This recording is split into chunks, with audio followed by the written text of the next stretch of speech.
안녕하세요. 올 가을쯤 결혼을 앞두고 있던 30대 초반의 여자입니다. 남자친구가 백마탄 왕자는 아니지만 그래도 제 운명의 상대라고 믿었고 앞으로 행복하게 오래오래 같이 살 일만 남았다고 생각했어요. 하지만 역시 결혼은 둘만 좋아서 될 일은 아닌가 봅니다. 저와 남자친구는 친구의 소개팅으로 만났습니다. 처음부터 결혼을 목적으로 두고 만난 건 아니고 잘 되면 사귀는 거고 안 되면 친구 정도로 남으면 되지 않겠냐는 주선자의 말처럼 가벼운 마음으로 만난 사이예요. 저는 지방 국립대에서 공대를 졸업했고 남자친구는 서울에 있는 중위권 대학을 나왔습니다. 현재 저는 대기업 중 한 곳에서 일하고 있고 남자친구도 중견기업에서 근무하고 있어요. 대학이나 직장이 남녀 사이에 무조건적으로 중요한 것은 아니지만 저는 적어도 제가 남자친구한테 꿀린다고 생각한 적은 없어요. 실제로 그렇기도 하고요. 아무튼 그렇게 서로의 조건을 어느 정도 아는 상태에서 만났기 때문에 오히려 처음 만난 자리임에도 불구하고 그다지 불편하지 않았습니다. 무엇보다 서로 대화가 잘 통했어요. 살짝 쑥스러워하면서도 저를 재밌게 해주고 싶어하는 남자친구의 모습에서 저는 호감을 느꼈고요. 그 이후로 몇 번 더 연락을 주고받고 만나면서 사귀게 되었어요. 남자친구와 2년 정도 교제를 하면서도 결혼에 대해선 진지하게 생각해 본 적은 없었습니다. 일에 대한 욕심도 있었고 아직 제 나이가 그렇게 많다는 생각도 안 들었거든요. 반면에 저보다 3살 많았던 남자친구는 생각이 달랐던 것 같습니다. 사실 사귄 지 1년 반 정도 지나면서부터는 계속해서 결혼에 대한 이야기를 은근슬쩍 먼저 꺼내왔거든요. 사귄 지 2년이 넘어가면서 남자친구가 슬슬 조바심이 나는 눈치였어요. 그러다 느낌적으로 오늘은 프로포즈를 하겠구나 싶었던 날이 있었는데 아니나 다를까 남자친구가 청혼을 해왔습니다. 당혹스러운 마음도 약간은 있었지만 결국엔 예스를 외쳤고요. 결혼을 약속한 이후로 여러 가지 해야 할 일들이 많이 생기더라고요. 일단은 사귀는 동안 남자친구의 가족을 한 번도 만난 적이 없었기에 인사를 드리러 가게 되었습니다. 남자친구는 서울 토박이라서 인사를 드리러 가는 길이 어렵지는 않았어요. 문제는 여기서부터 조금씩 남자친구 이야기와는 다른 사실들을 알게 되었습니다. 남자친구의 부모님은 저희 부모님보다 연세가 많으셨기에 은퇴를 하셨다고 했을 때 당연히 그러실 수도 있지라고 생각했어요. 하지만 아버님의 말씀을 들어보니 사회초년생 시절 은행을 한 반년 정도 다니신 걸 제외하고는 제대로 된 직장 생활을 하신 적이 없으셨습니다. 인력사무소 등을 통해 막노동을 하시거나 이삿짐을 나르시는 정도라고 할까요? 직업에 귀천이 없다지만 그래도 어느 한 곳에 진득하게 있지 못하셨다는 점이 마음에 걸렸습니다. 게다가 당신 말씀으로는 인간관계가 좋아서 주변에 사람이 끊이지 않았다고 하시는데 어머님의 말씀을 들어보니 그것도 아니더라고요. 아버님은 술을 좋아하시고 사람들과 어울리기를 좋아하셔서 그나마 얼마 되지 않는 돈도 벌기만 하면 형님 마우하는 분들과 술판에 다 써버리기 일쑤셨답니다. 어쩔 수 없이 남자친구 어머님께서 식당에서 설거지하고 마트 계산원으로 일하시며 생계를 꾸려나가셨다고요. 이 이야기를 어머님 당신은 하소연을 하기 위해 꺼내신 듯 했지만 저로 하여금 더욱더 아버님에 대해 안 좋은 생각을 갖게 했습니다. 그나마 다행인 건 어머님의 지독한 생활력 덕분에 지금 살고 계신 아파트와 또 다른 지역에 아파트 하나가 더 있다면서 저와 남자친구가 결혼하게 되면 그 하나를 저희 살라고 주실 거라 하시더군요. 제가 속물이라고 보일 수도 있겠지만 솔직한 심정으로 제가 결혼해서 남자친구 부모님과 같이 살 건 아니잖아요. 그러니 남자친구 부모님의 이런 과거 정도는 괜찮다고 납득하고 이해하려고 노력했습니다. 하지만 추가로 남자친구 부모님은 성격도 보통이 아니셨습니다. 아버님은 솔직히 독불장군이라는 단어가 딱 어울릴 만큼 당신밖에 모르시는 분이셨어요.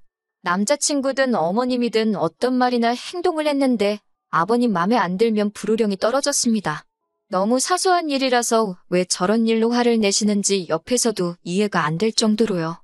가시방석에 앉은 기분이라서 한시라도 빨리 집에 가고 싶은 심정이었네요. 특히 말끝마다 당신이 살면 얼마나 살겠냐며 모르는 사람이 들으면 한 80도 넘은 노인이 할 법한 이야기를 하셨습니다. 참고로 남자친구 아버지는 이제 막 환갑을 넘기신 나이고요. 언젠가 한번 남자친구가 담배 필 거 다 피고 술 마실 거 다 마시면서 건강 걱정하는 거 보면 자기 아버지지만 한심하고 화가 난다길래 제가 한 소리 했거든요. 그래도 그렇지 누가 부모님에 대해서 그렇게 이야기를 하냐고요. 그런데 실제로 단 하루지만 옆에서 아버님을 지켜보고 있으니 남자친구가 속 터지려고 한 이유를 알겠더라니까요. 담배도 꼭 집 밖으로 안 나가시고 베란다와 화장실에서 피셨는데 저는 원래 냄새에 예민하고 비위가 약하거든요. 속에서 구역질이 올라오는데 참느라 정말 고생했습니다. 점심 식사를 하는데도 반주치곤 상당히 많은 양인 소주 한 병을 다 드시길래 과음하시는 거 아니냐고 조심히 여쭙습니다. 그러자 못 먹어서 스트레스 받아서 일찍 죽나, 아파서 일찍 죽나 똑같다고 받아치시는 거예요. 그럴 거면 내시당초 어차피 살면 얼마나 살겠냐는 말씀 같은 걸 하지 마시라고 한마디 쏴붙이고 싶었어요. 이렇게 이야기하고 나니까 마치 아버님만 정말 별로고 큰 잘못한 것처럼 들릴 수도 있을 것 같아요. 하지만 어머님도 만만치 않으셨습니다. 아버님 때문에 어머님이 희생을 많이 하시긴 했지만 현모양처라는 단어와는 거리가 아주 머신 분이셨어요. 드센 성격에 어른께 이렇게 표현해도 될지 모르겠지만 푼수가 따로 없으시더라고요. 굳이 저한테 왜 남자친구의 전 여자친구 이야기를 하시는 건지 의중을 알 수가 없었습니다. 전에 사귀던 여자가 어느 대학을 나왔다는 둥, 당신한테 무슨 선물을 사왔다는 둥, 그렇지만 얼굴이 별로였다는 등 할 소리와 안 해도 될 소리를 전혀 분간하지 못하시는 것 같았습니다. 떨떠름한 표정으로 듣고 적당히 웃으며 호응은 해드렸지만 오늘 이 인사가 끝나면 저에 대해서도 어디 가서 이런 식으로 말씀하고 다니시겠구나 싶은 생각이 들어 찝찝하고 마음이 좋지 않았습니다. 다행인지 어쩐지 그날 이튿날 남자친구에게 전화가 걸려왔습니다. 남자친구는 자기 부모님이 저를 너무 마음에 들어한다며 하루라도 빨리 나를 잡았으면 좋겠다고 성하였어요. 하지만 솔직히 저는 그때부터 이 결혼을 하는 게 맞는 건가라는 싶더라고요. 파혼까지는 아니었지만 뭔가 마음에 깨름직한 게 있었다고 할까요? 이러지도 저러지도 못하고 시간은 흘러서 상견례 날이 되었습니다.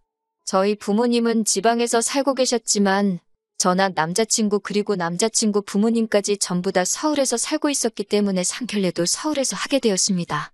상견례가 어떻게 보면 제가 결혼을 미루게 된 결정적인 사건이었습니다. 제가 남자친구와 결혼을 결심했던 이유 중 하나는 남자친구는 허세나 허풍이 없고 담백한 사람이에요. 하지만 남자친구 아버님은 남자친구와는 판이하게 다르신 분이었습니다. 저희 부모님하고 기싸움을 하려고 하시더군요. 물론 사람들이 모이면 기싸움을 할 수도 있고 저도 그럴 때가 있으니 이해를 합니다. 하지만 자꾸 저나 저희 부모님을 깎아내리려고 하는 게 눈에 보이니 너무나 불쾌하더라고요. 처음에는 양가 부모님 사이에서 가벼운 이야기가 오가고 있었습니다. 그러다 남자친구 아버님께서 갑자기 저희 부모님더러 지방 사람들은 서울이 어떻게 돌아가는지 잘 모르지 않냐며 말씀하시더군요. 광화문 촛불 이런 거는 TV로밖에 못 봤을 거 아니냐며 세상이 변했다는 그런 말씀을 하시더군요.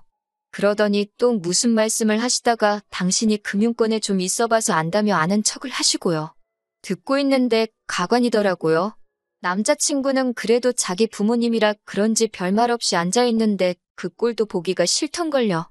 게다가 남자친구에게는 2살 많은 형이 있었는데 장가도 안 간 그 형이 상견례 자리에 말도 없이 따라 나온 것도 부족해 어찌나 쩝쩝거리고 개걸스럽게 밥을 먹어대는지 꼴보기 싫어 죽겠더라고요.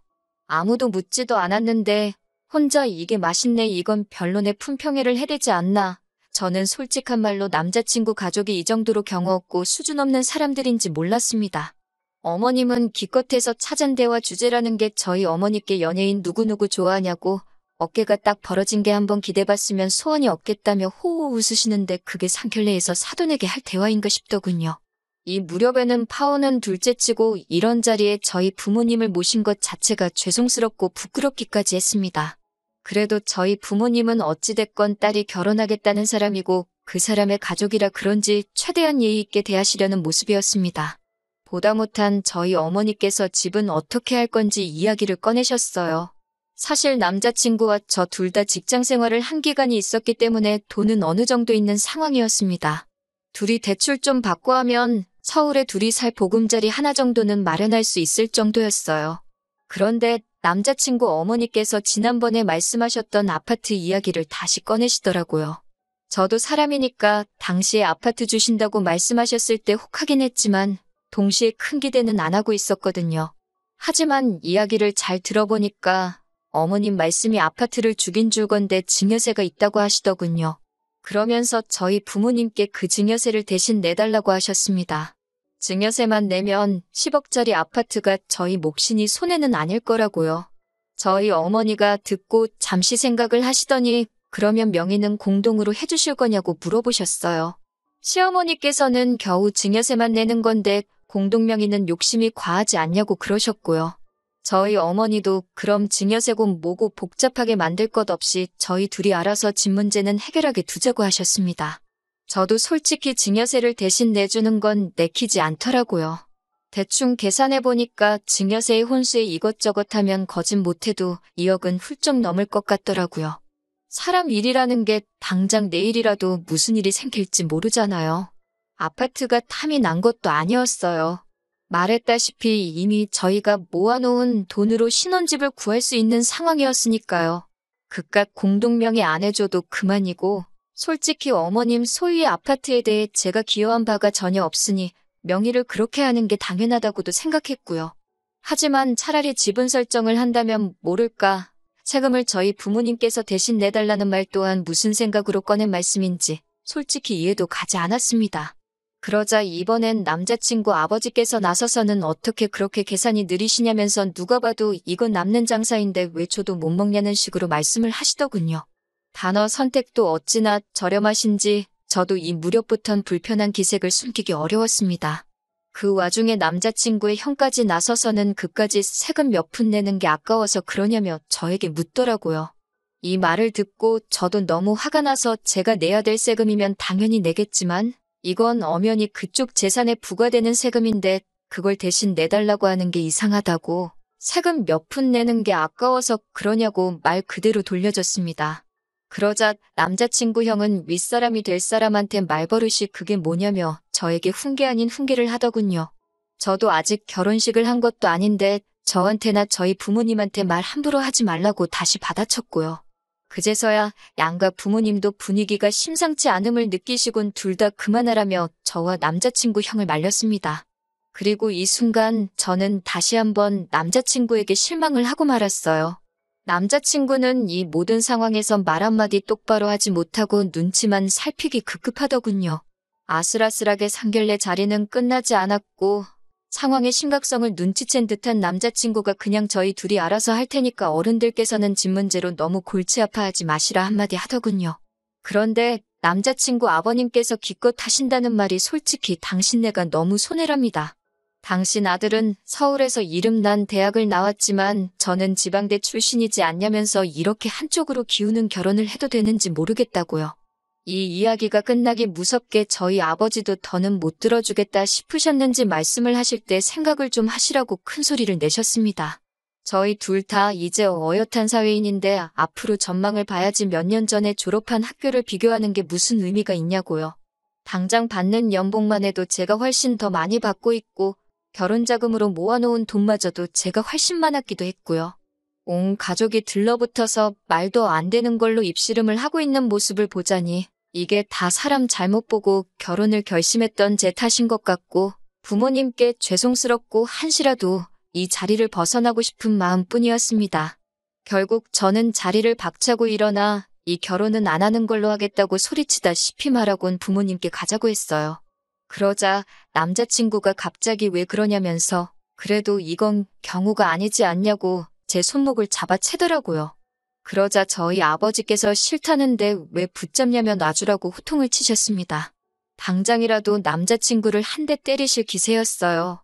하지만 그 순간에도 남자친구 어머님께서는 절 보면서 주제에 어디 가서 이런 남자를 또 만난다고 튕기고 난리냐고 꼴값돈다 하셨습니다.